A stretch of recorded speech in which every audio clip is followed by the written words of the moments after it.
Hey people, how you doing? This is Do It Again, More Better. I'm back this time. Last thing I set out was the transgenderization of the black man and woman.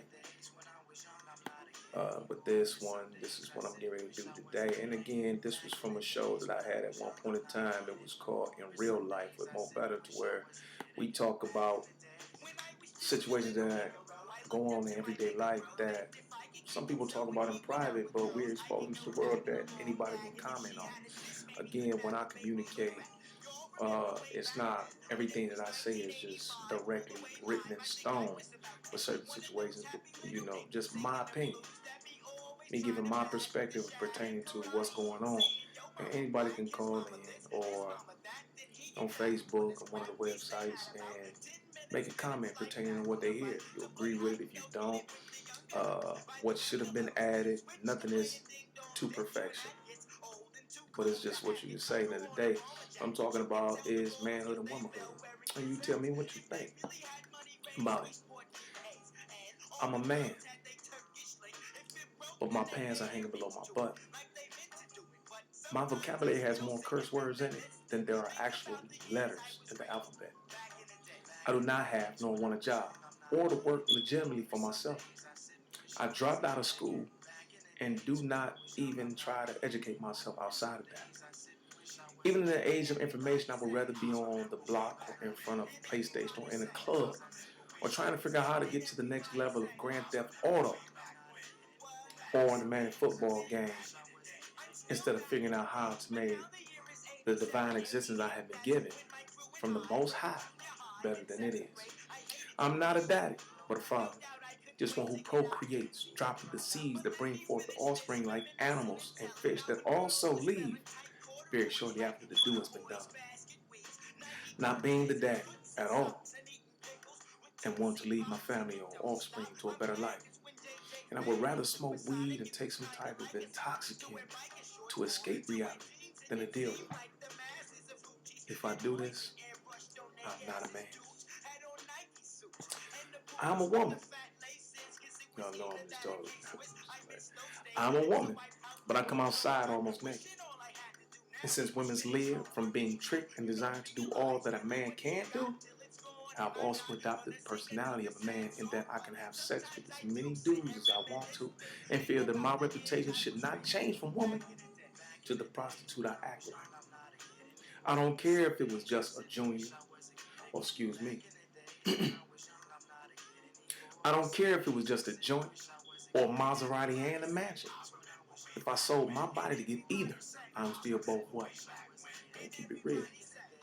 If I purchase a purse to look good before I buy my child diapers or what they need to get through the week or the days, that is a bad decision. If I'm picking my man like the beast of the field because he has shown others that he is worthy to obtain my pricelessness because he can beat the other lions and wolves up as the real ones do in the woods, or because he can make me look good in his car with the rims and sounds, or because he can get my hair and nails done but still punch me in my mouth or slap thunder off my face. In that case, no matter what I get, I still lose. Am I dependent on another to do all that I could do or should do and be able to do and fought for the rights to do? Or am I trying to be more of a man than the one trying to show me what a real man is and does? If so, I'm not a woman. Because you are built like Arnold Schwarzenegger, one of them Weaving brothers, or Juan Tony, and drive Benz and can have sex with as many females as you choose and have the reputation of knocking their backs loose does not make you a man. Because you have dudes paying your bills just to look at you, and the body, the first Eve, the face of an angel, and have the reputation of having that comeback and can make a dude dream about you for weeks after just walking by and saying hello, does not make you a woman. Manhood and womanhood is not defined by what you have, what your physical build is like, how good you have sex, nor how much money or material things you obtain, but by your character when you are in front of a million people and even when you're alone.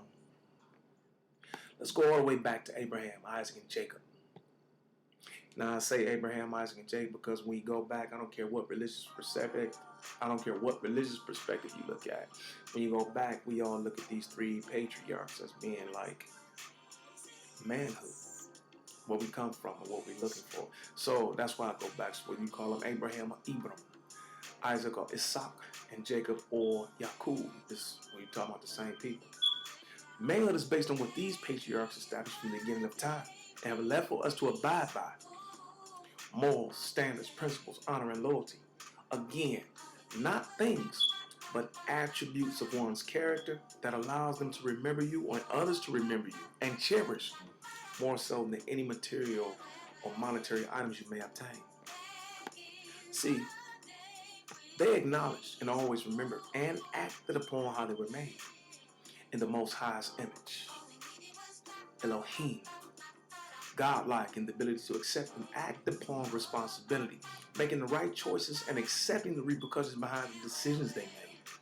Remember when, even coming from slavery, most of us, we didn't want to become as the master, but better than that in personality.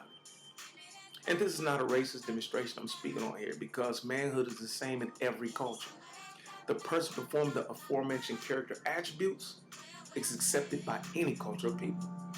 As the scriptures state, real men accepted and continue to act upon Romans 15:4.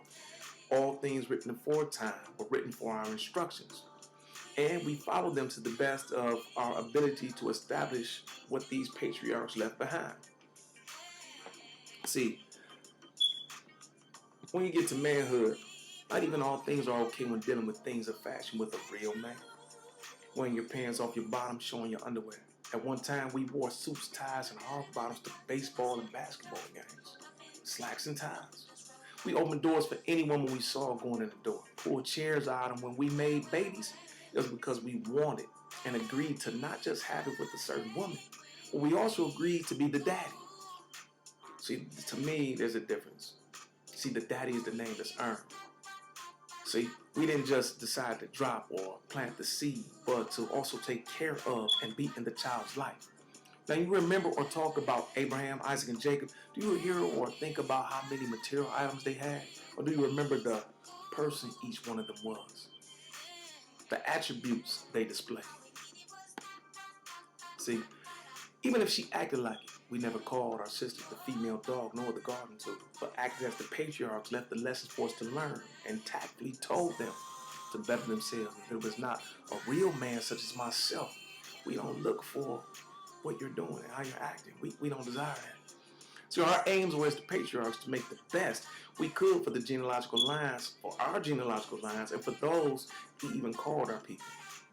Not even biological, just you, my people. We allowed them to be in our cipher, in our circle. We even wanted the best for them. We sought to educate and not to accept nor smoke blunts or take any intoxicants all day so we'd escape reality. Or we dealt with some of the many harsh blows of life to not play Atari back then, in today's time, Xbox, PlayStation, in today's times even more so, Wars with Friends and Candy Crush all day. But see, we engrossed ourselves in the game of life to get to the next board and win goals we set in the game of life. Does this make me perfect? No, but it makes me the best man that I can be as the individual I am proclaiming to be. Do you treat your woman as the feminine one and weaker vessel is spoken about in 1 Peter? Do you assign with honor? Do you place her on a pedestal? Not just in public, to be seen as someone you are not in private. You see, when you get an expensive vase, you don't place it where the kids can knock it down or behind the door, but on a mantelpiece or on top of the china cabinet so it can be protected and admired by everyone to see it. Get my drift? We can go to sisters. Sisters, go to these patriarch wives, Sarah, Rebecca, and Rachel. The same character attributes that they applied to their husbands were applied to them, but in a feminine manner. I'll say them again: morals, principles, standards, honor, and loyalty. And the same scripture applies to them as being the things written aforetime were written for their instructions, but also for the women.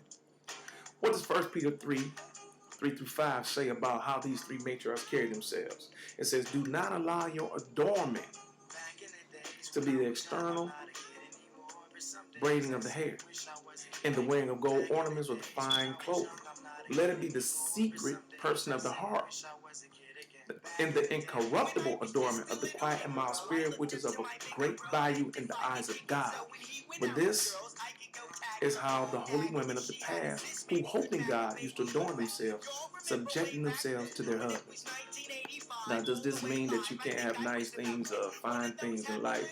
No, that does not mean that. But it's saying what means the most. What you are on the outside or what you and who you are on the inside. So we can go back. We always had dances that was very sexual. But as far back as I can see on shows and remember from reality, dances back then, like the twerking of today, was never just it, nor all that she could, nor would she just do, especially not in public.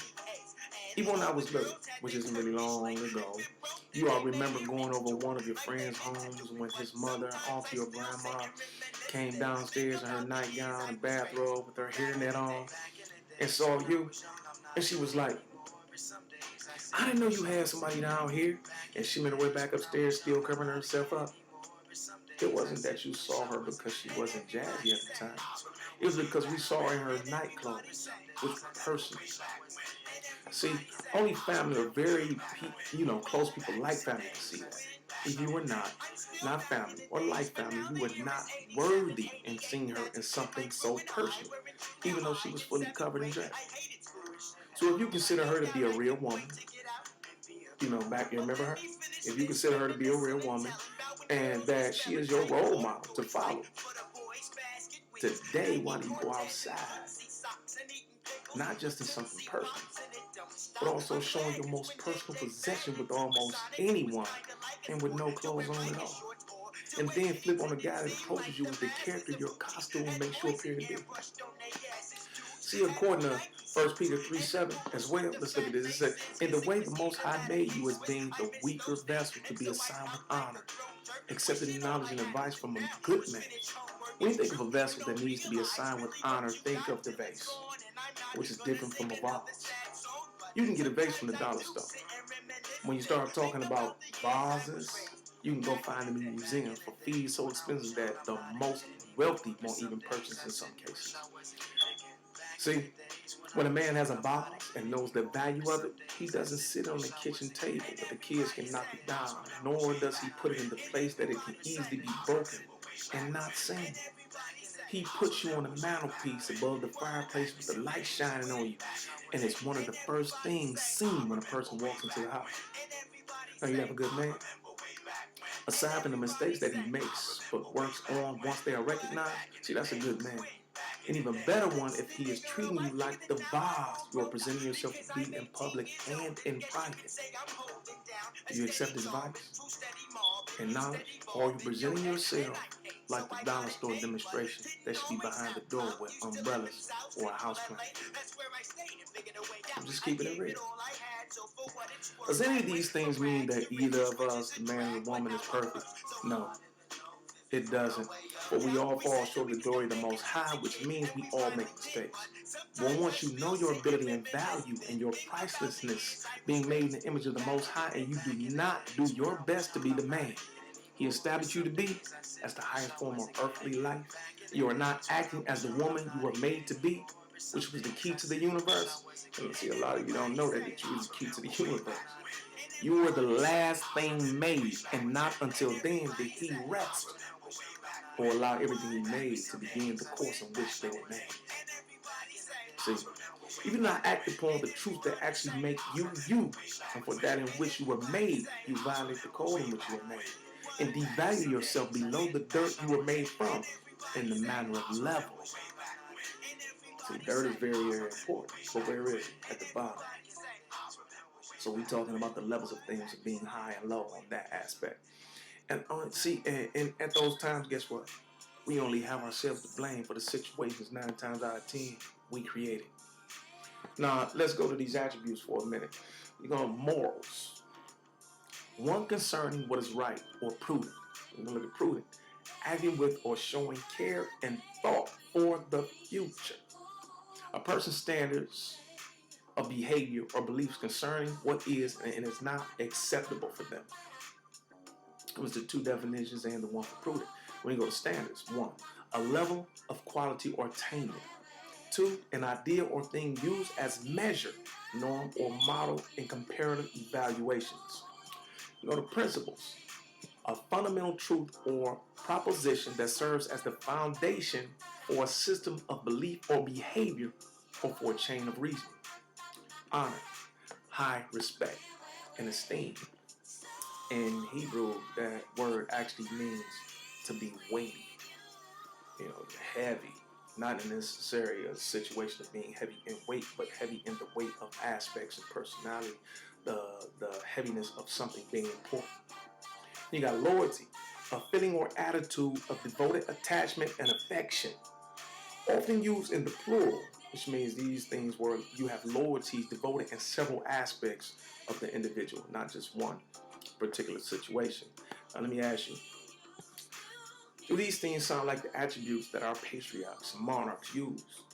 And that after slavery, Malcolm, Martin Luther, Rosa Parks, Nat King Cole, Louis Armstrong, Duke Ellington, let me step up a little bit, Julia, Bill Cosby, Sidney Poitier, Ruby Dee, and Ozzie Davis. See what I'm saying? Not long ago, most of our parents and grandparents acknowledged, remembered, and acted upon, and not just dealing with one another, but even as individuals. Now ask yourself, are they acknowledged, remembered, and acted upon in the things you do in public and in private? Because we are moving through the years and things are changing.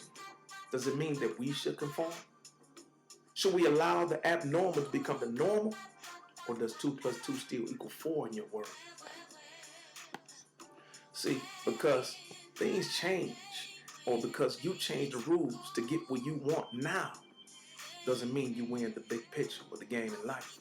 Remember, Grandma and Grandpa I was talking about earlier, they may not have had a lot of things, but they had all of the positive attention and respect in the world. So guess what I'm thinking?